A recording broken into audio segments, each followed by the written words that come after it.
இஸ்லாம் எந்த இடத்திலும் மூட பழக்கத்தை ஆதரித்து பேசவே இல்லை.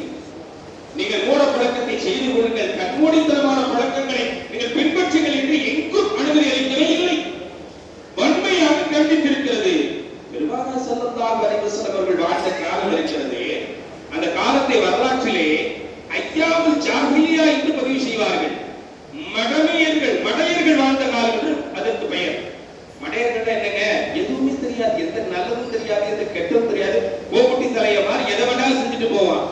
மடமைத்தனத்தின் உச்சகட்டமாக இருந்ததுதான் பெருமானார் ஸல்லல்லாஹு அலைஹி வஸல்லம் வாழ்ந்த காலம். அந்த மக்கள் அரபியர்கள் என்னென்ன பழக்கம் செஞ்சாங்க தெரியுமா? ஒன்று ரெண்டு விஷயங்களை மட்டும் நான் சொல்லி உங்கள் நினைவுக்கு கொண்டு வருவேன்.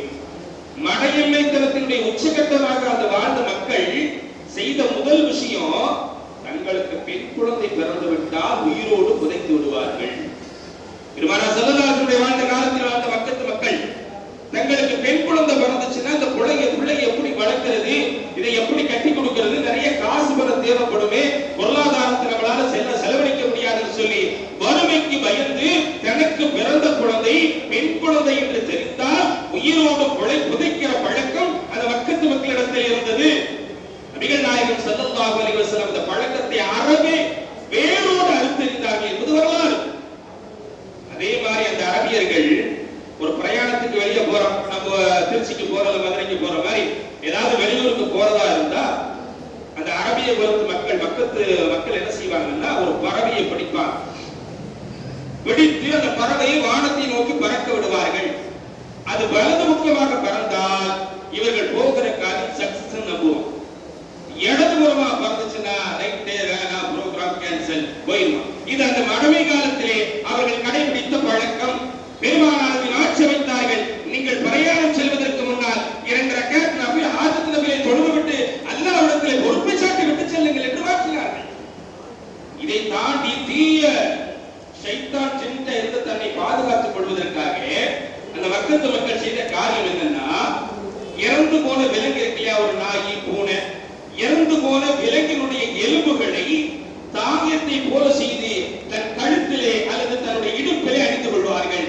கேட்டா சொல்லுவாங்க, இது நாம யாரை கட்டிருக்கிறோமோ அவங்களுக்கு எந்த ஷைத்தானும் எந்த ஜின்னும் கெட்ட ஜின்னும் தொந்தரவு கொடுக்காது என்று நம்பினார்கள். பெருமானார் இது போன்ற நிறைய பழக்க வழக்கங்களை வேரோடு அறுத்து களைந்தெடுத்தார்கள். மேற்பட்ட பெருமானார் ஸல்லல்லாஹு அலைஹி வஸல்லம் உம்மத்தை வந்த நாம் இன்றைக்கு நம் சமூகத்தில் இதைவிட மோசமான சில பழக்க வழக்கங்கள் கடைபிடிக்கப்பட்டு வருகிறது என்பது வேதனையான செய்தி. உதாரணத்தை சொன்னால் விளங்கிக் கொள்ளலாம். வீட்டுல பாய் இருக்கிற படுக்கிற பாய், அந்த படுக்கிற பாயை பரணையில தான் வைக்கணும், படுக்க வச்ச மாதிரி தான் இருக்கணும், குத்த மட்டும் நட்ட வச்ச மாதிரி நிக்க வச்ச மாதிரி வைக்க கூடாது. பாய் எந்த வீட்டுல நட்டமன நிக்கிறதோ அந்த வீட்டுல மரணம் ஏற்படும். இதுக்கு சமூகம் இதை நம்புகிறது. வீட்டிலே கண்ணாடி போன்ற பொருட்கள் உடைந்து விட்டால் அபசகுனம் ஏற்பட்டுவிடும், துர்நிலை ஏற்பட்டுவிடும் என்று நம்புகிறது. ஆட்டோ ஸ்டார்ட் ஆகலன்னா ஒரு பெட்ரோல் இருக்கா டீசல் இருக்கான்னு பார்க்கணும், ஸ்டார்ட் பண்றதுக்கு கீயை ஆன் பண்ணிட்டியான்னு பார்க்கணும், அதை விட்டு சைடு வர சரி பண்ணா ஆட்டோ ஸ்டார்ட் ஆகுதுன்னு சொல்ற மாதிரில இருக்குது. வீட்டுல பாய் நட்டமா வச்சா மரணம் ஏற்படும் என்று நம்புகிற ஒரு சமூகம் எவ்வளவு கேவலத்தின் உச்சகட்டம். இதை தாண்டி ஒரு விஷயம், பெருநாள் இருக்கு இல்லையா, ஈது பெருநாளோ ஈதுல் அல்ஹாவோ ஈதுல் ஃபித்ரோ, இந்த பெருநாள் வெள்ளிக்கிழமை வெள்ளிக்கிழமை வந்துருச்சுன்னா ஊரில் இருக்கிற முக்கியமான நபர்களினுடைய மரணம் ஏற்படும் நம்புகிறது இந்த சமூகம். அல்லாஹ் பாதுகாக்க வேண்டும். இது ஒரு பக்கம்னா இன்னொரு பக்கம் என்ன தெரியுமா, வீட்டுக்குள்ள வெட்டுக்கிளி வந்தால் பரக்கத்துக்கு இந்த சமூகம் நம்புகிறது. வெட்டுக்கிளிக்கும் பரக்கத்துக்கு இணையா சம்பந்தம். ஒரு தங்கக்கிளி வீட்டுக்குள்ள வந்தா பரக்கத்துன்னு சொல்லலாம், நம்புறாங்க இல்லையா? தங்க இருக்கிற விலைக்கு அன்னைக்கு நாம ஒரு பவுனுக்கு என்ன காசு கொடுத்து வாங்கணுமோ அந்த காசை வச்சு நீங்க 1 கிராம் கூட வாங்க முடியாது. அந்த அளவுக்கு தங்கத்தின் விலை உச்சகட்டத்தை போகுது. அந்த மாதிரி நேரத்துல ஒரு தங்கக்கிளி வீட்டுக்குள்ள வந்துச்சுன்னா பரக்கத்துன்னு சொன்னா நம்பலாம். ஒரு லாஜிக்கு தூக்கிட்டு போய் வித்தோம்னா பரக்கத்தா காசு கிடைக்கும். வெட்டுக்கிளிக்கும் பரக்கத்துக்கு என்ன சம்பந்தம்?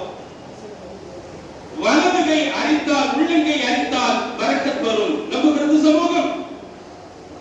ஹேண்ட் வாஷ் சரியா பண்ணிருக்க மாட்டேன், ஃபேக்டரி இன்ஃபெக்ஷன் ஆயிருக்கும், ஏதாவது ஒரு சொரியாசிஸ் கூட இருக்கும், டாக்டர்ட்ட போய் ட்ரீட்மெண்ட் பாப்பியா, உள்ளங்கை அரித்தால் பரக்கத், வலதுகை துடித்தால் பரக்கத் நம்புகிற இந்த சமூகம். அல்லாஹ் பாதுகாக்க வேண்டும். எந்த மடமைத்தனத்தை, எந்த மூட பழக்க வழக்கத்தை வேறு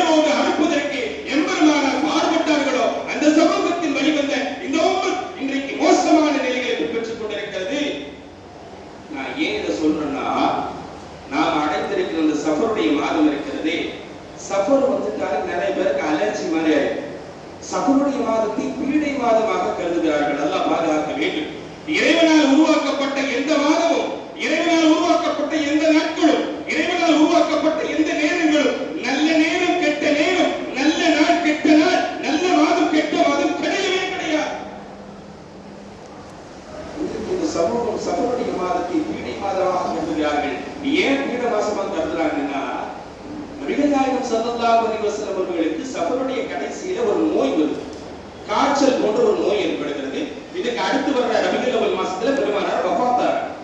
பெருமானாருடைய மரணத்திற்கு காரணமான நோய் இந்த சஃபர் மாசத்துல வந்ததனால சஃபர் பீடை மாதம். இது மார்க்கம் எங்கும் அனுமதிக்கவே இல்லை, இப்படி நம்ப வேண்டும் என்று சொல்லவே இல்லை. இரண்டாவது ஒரு காரணம், சஃபருடைய மாதத்தை ஏன் இந்த சமூகம் பீடையாக கருதுகிறது? நான் ஏற்கனவே சொல்லியிருக்கேன் இல்லையா, வருடத்தில் 4 மாதங்கள் போர் செய்வதற்கு தடை செய்யப்பட்ட மார்க்கம். துல்காதா மாதம், துல்ஹஜ் மாதம், அதை தொடர்ந்து வர முஹர்ரம் மாசம். இந்த 3 மாசத்துல போர் நடக்காது. இந்த முஹர்ரம் முடிஞ்சு நாம அடைஞ்சிருக்கிற சஃபர் இருக்கு இல்லையா, இந்த சஃபர் வந்துட்டா அன்றைய காலகட்டத்துல போர் தொடங்கிடும். போர் தொடங்க என்ன சில இழப்புகள் ஏற்படும், சில இழப்புகள் ஏற்படும், சில நஷ்டங்கள் ஏற்படும் இல்லையா.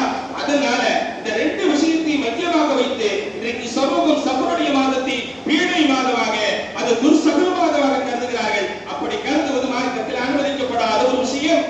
அப்படி எந்த இடத்திலையும் நீங்கள் சஃபருடைய மாதத்தை ஒதுக்கி வையுங்கள் என்று பெருமானாரோ சஹாபாக்களோ நல்லவர்களோ சொல்லவே இல்லை என்பதை நாம் புரிந்து கொள்ள வேண்டும்.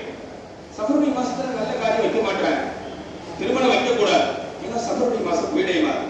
பெருமானார் ஸல்லல்லாஹு அலைஹி வஸல்லம் மக்கள் பாத்திமா ரலியல்லாஹு இருக்காங்க இல்லையா, பாத்திமாக்கு எப்ப திருமணம் நடந்துச்சு தெரியுமா?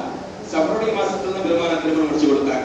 சொர்க்கத்தின் தலைவி என்று போற்றப்பட்ட பாத்திமா ஹஜ்ரத் அலி ரலியல்லாஹு தஆலா திருமணம் முடித்திருந்த சஃபருடைய மாதத்தில். பாத்திமா ரலியல்லாஹு தஆலா எல்லாம் பெண்ணு கேட்டு வர்றாங்க. ஹஜ்ரத் அலி ரலியல்லாஹுடைய சகோதரர் ஒருத்தர் இருக்கார், வீட்டுல ஊழியர் மாதிரி.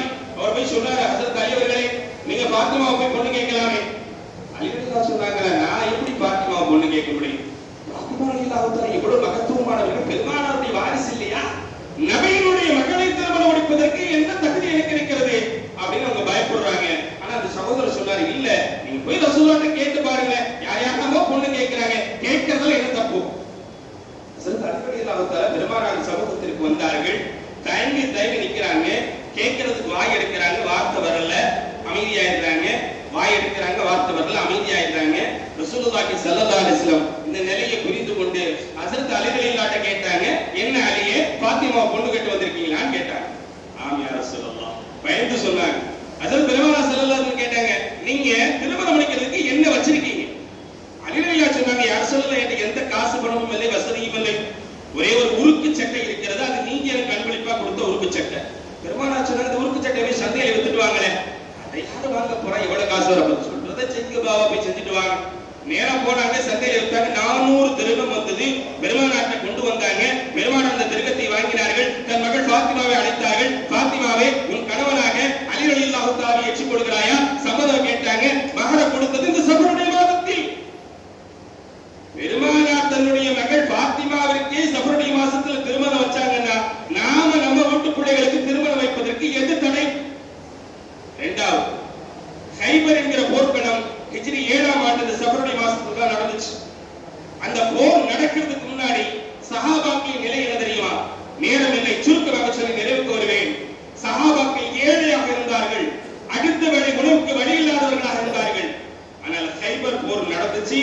போர்ல அல்லாஹ் இஸ்லாமியர்களுக்கு வெற்றியை கொடுத்தா, நிறைய கனிமத்து பொருள் கிடைச்சிச்சு. அந்த கனிமத்து பொருளுடைய பங்கின ரசூலுல்லாஹ் எல்லா சஹாபாக்களுக்கு கொடுத்தாங்க. நேற்று வரைக்கும் ஏழையாக இருந்த சஹாபி, நேற்று வரைக்கும் உணவுக்கு வழி இல்லாமல் வாழ்ந்த சஹாபி, ஹைபர் போருடைய கனிமத்து கிடைத்த பின்னால் பெரும் செல்வந்தராக மாறினார். வரலாறு. இப்ப ஏழையாக இருந்த சஹாபியை பணக்காரனாக செல்வந்தனாக மாற்றியது இந்த சஃபருடைய மாதத்தில் நடந்த ஹைபர் போர்.